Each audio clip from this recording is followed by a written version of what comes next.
Welcome back to Grammar Grade 12. This is Unit 6, Lesson 49, the final lesson of the unit. And today we look at agreement inside adjective clauses. You already know how to make a subject and verb agree in a plain sentence.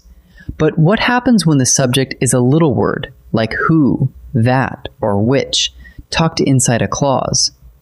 The verb still has to agree with something, and figuring out exactly what is the whole game. Grab a pen and let's trace some pronouns.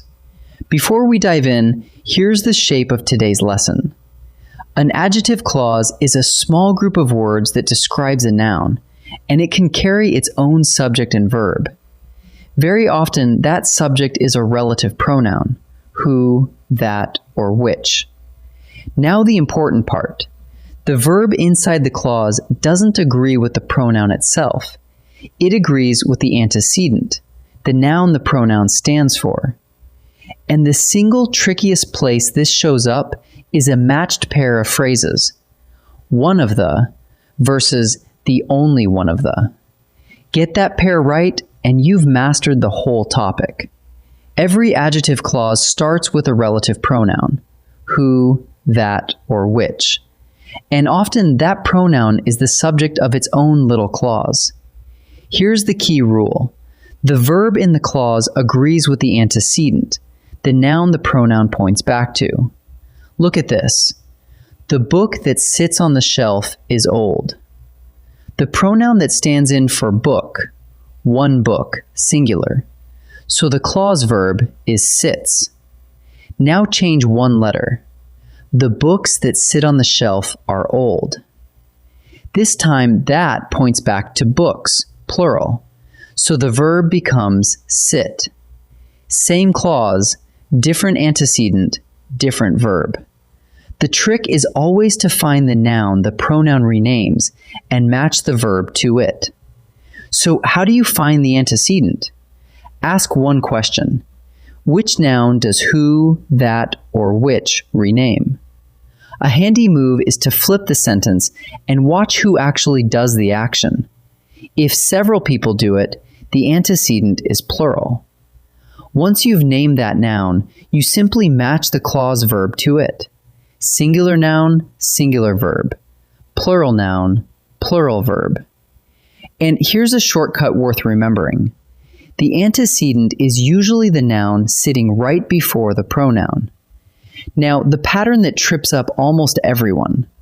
One of the, followed by a plural noun and a relative pronoun. Maria is one of the dancers who rehearse early. Which verb?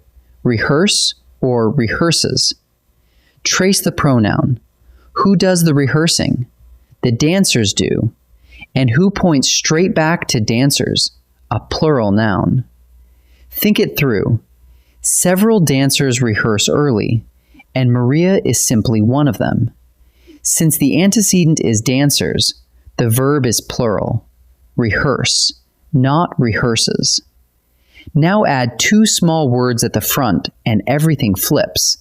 The only one of the. Watch.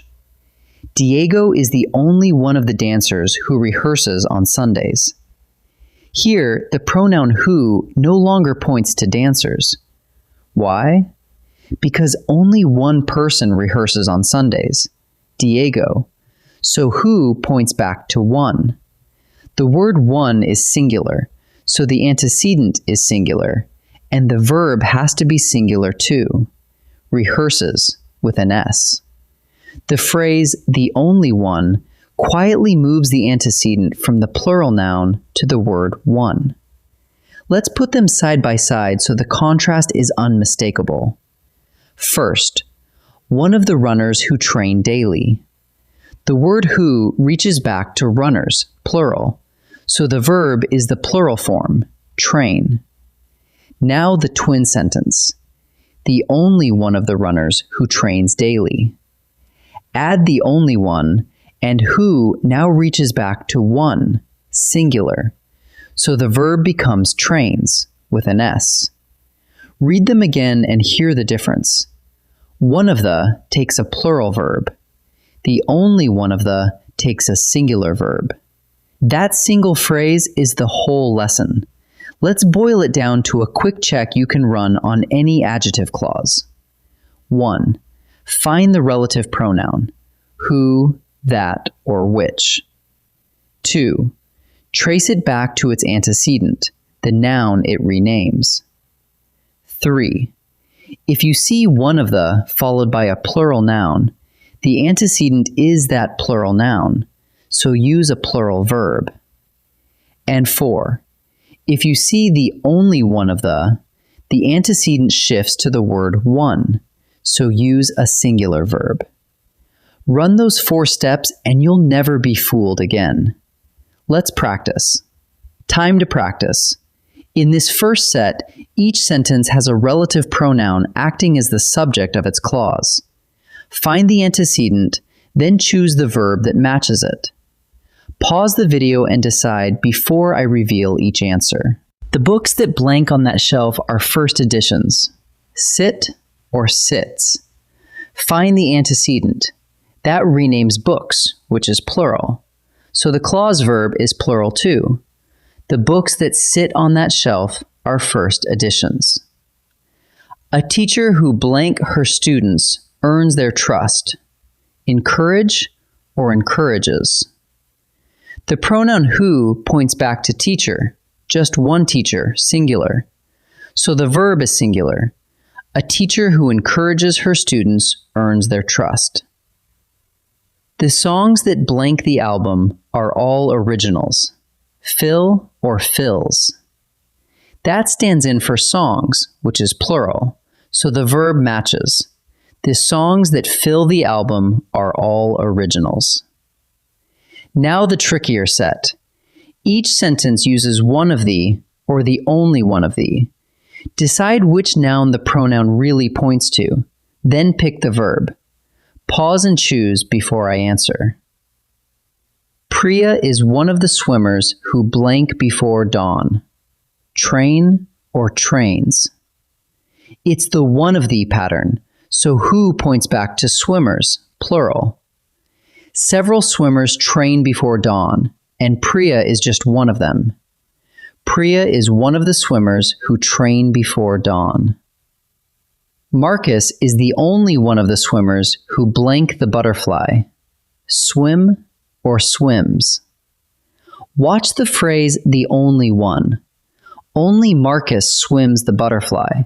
So who points back to one, singular? The verb must be singular. Marcus is the only one of the swimmers who swims the butterfly. Chess is one of the games that blank deep patience. Require or requires. It's one of the games, so that points back to games, plural. Many games require deep patience, and chess is one of them. Chess is one of the games that require deep patience. Let's pull it together. In any adjective clause, the verb agrees with the antecedent, the noun that the relative pronoun who, that, or which renames.